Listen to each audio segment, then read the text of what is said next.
नमस्कार. अंजू रेसिपीमध्ये आपल्या सर्वांचं मनापासून स्वागत आहे. आज आपण बनवणार आहोत साबुदाणा खीर.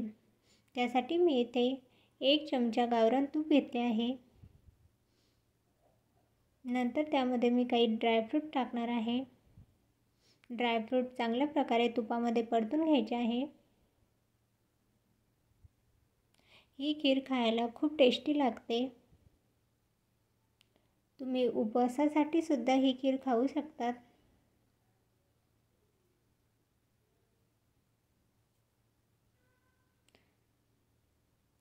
नंतर मी त्यामध्ये 1 वाटी साबुदाणा टाकत आहे. साबुदाणा पण चांगल्या प्रकारे परतून घ्यायचा आहे. अगदी 1 मिनिट ही साबुदाणा परतून घ्यायचा आहे.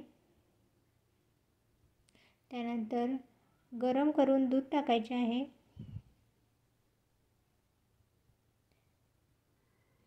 आता हे सर्व दूध आणि साबुदाणा चांगल्या प्रकारे एकत्रित करून घ्यायचे आहे.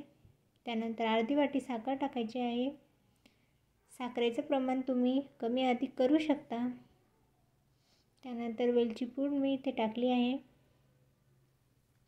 आता हे सर्व चांगल्या प्रकारे मिक्स करून घ्यायचे आहे आणि मीडियम गॅसवर 1 मिनिट ही खीर अशीच शिजू द्यायची आहे.